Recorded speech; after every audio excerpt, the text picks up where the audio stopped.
man. It's an honor and privilege to be in this position, to be able to hand something off to the next generation, man. That means a lot, I know, to myself, and mean a lot to him. This will forever be legendary, this quote right here. Whoever said it to Lamar, now they're eating those words. Not bad for a running back, and you see the transition from the red to the purple. You know what I mean? Lamar's the modern day, new era quarterback, and well-deserving of it. Changing of the guard, it's all good, man. You know, all records are made to be broken. The next generation are supposed to be better than us, and got to give credit where credit is due. I say it's your turn now. So if people don't totally understand what's going on, Mike Vick, the fastest rated quarterback in Madden history with a 95 speed. Lamar just broke the record with a 96 speed. 04 Vick in Madden, the most unstoppable video game player ever. More so than Bo Jackson in Tecmo Bowl or any of those other ones.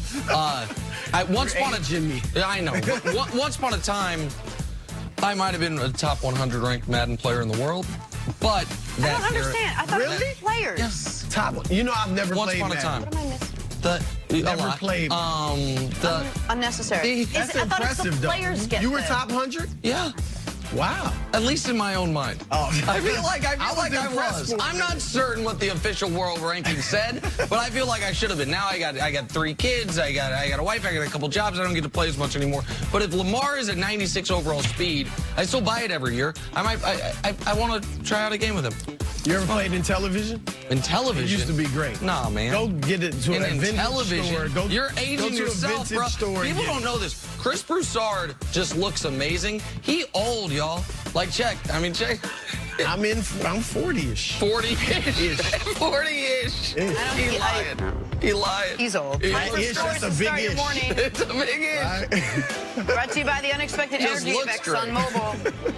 Stephen F. Austin stunned #1 ranked Duke last night with an overtime steal. Coast-to-coast buzzer-beating layup. Duke's first non-conference home loss since the year 2000. Nick, how big of a win was this? Oh, it's obviously an enormous win. It's the biggest point spread upset in 15 years in college basketball. But speaking of age, you're going to see this in college basketball now because you've got a senior-laden team in Stephen F. Austin, similar to what Evansville beats Kentucky. Why? Those guys have been playing together for 1,000 days, and they're playing a team that's been playing together for 30 days. And so that's how upsets like this can happen in the one-and-done era where the top programs have such turnover. And these mid-majors, and Stephen F. Austin's been a very competitive team for a number of years now, they have a core group of guys who get to grow and learn together.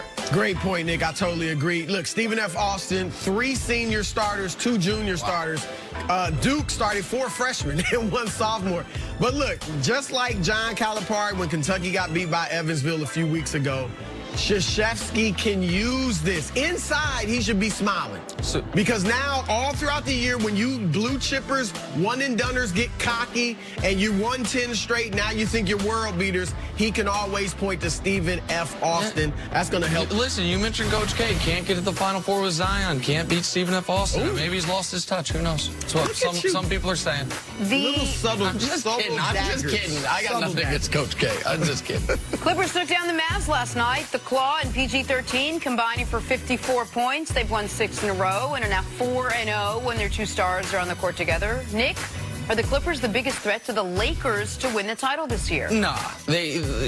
Unless they acquire a legitimate rim defender, rim protector, I need to know, as great as their perimeter defense is going to be, and as great as Kawhi is when he chooses to play, and as great as Paul George is at all times, how are they going to slow down LeBron or Anthony Davis? No perimeter defender ever has given LeBron James trouble. That's not what gives him trouble. Roy Hibbert types, as you mentioned earlier, Broussard, that's what's given him a little bit of trouble. And Anthony Davis is a big man. So Montrezl Harrell, I love him. And I watched him in Houston and watched him come up into the league. But he's 6 inches shorter than, or 4 inches shorter than Anthony Davis. So I don't think the Clippers match up well with the Lakers, despite the fact they beat them in game 1 of the year. Yes, 1,000 times yes. It's the Clippers and nobody else. If you pick the Lakers, don't be afraid of Houston, Denver, Utah, Milwaukee, Philadelphia, Boston, Toronto, nobody. It is the Clippers. Kawhi Leonard, that dude doesn't lose. On the wing, they got Leonard. Right, Nick. They're not going to stop LeBron James. But when you throw a steady diet of Kawhi Leonard, Paul George, Mo Harkless, and occasionally the little pit bull, Pat Beverly, that can slow him down. And AD might go off, but do we know if AD can carry a team in the playoffs as the lead guy? No, I don't think so. But Okay, LeBron so- can be the lead guy. Yeah, all right, I'm with you. I picked the you Lakers. picked the Lakers I'm as just well. saying the Clippers frighten me, man. They Don't be frighten me. scared, bro. On to the NFL now. When the Rams gave Jared Goff a 4-year, $134 million extension this offseason with a record $110 million guaranteed, it left some scratching their heads, including my partner over here. Well, with the Rams now at 6-5 and on the verge of missing the playoffs, my partner is starting to look pretty smart, Nick. Even Goff himself knows there has been plenty of factors that have led to his struggles. There's a multitude of reasons. I think games have been dictated certain ways, and then there's been throws that I've missed, and there's been guys, you know, that we've done some, you know, bad things. It's a million things. I think I don't really try not to look at the numbers because I know that's misleading, and there's games where, you know, I look back on this year where I didn't feel very good after, and my numbers were good. And there's games I look back that my numbers were not good, and I felt good about how I played, and so I try not to let that dictate how I feel. But you know, I don't know if I can nail down one thing for you. I think there's just a bunch of things. You nailed on quite a couple right there. But Nick, how much has Goff's big contract set back the Rams? Here's the devastating part for the Los Angeles Rams, the defending NFC champions. This contract hasn't set them back at all yet. This contract doesn't really kick in as far as on the cap until next year. And this team's not very good this year. It's not all Jared Goff's fault. I think we talk about Goff, we talk about Gurley, we talk about McVay. Les Snead, the GM, good-looking young GM taking Los Angeles by storm, he's the one who decided in the midst of a 3-game losing streak to trade for Jalen Ramsey. To continue to push even further all in on this season. He's the one that decided with 2 years left on Jared Goff's contracts, got to pay him right now. Got to get ahead of the Dak Prescott money. We already are behind the Carson Wentz money. You didn't have to do that. They paid Gurley early when they didn't have to, but in fairness, I supported that. I don't think anyone knew he was going to have an arthritic knee. They decided, instead of following what the Patriots did, which is trade for Brandon Cooks, get a year out of him cheap, and then trade him away, they traded for him and then gave him a rich new contract. You had to pay Aaron Donald. There's no problem with that. But the Goff contract is going to be the anchor that draws them to mediocrity with no picks to get away from it. The single biggest cap hit in football next year, Chris, for the 32nd rated quarterback in football next year. It's devastating, and it's not even hitting them yet. It won't hit them until 2020. Yeah, look, I can't disagree with the things you said. Between Aaron Donald, Jalen Ramsey, Brandon Cooks, Ty Gurley, and Goff, that'll take up $109 million on the cap.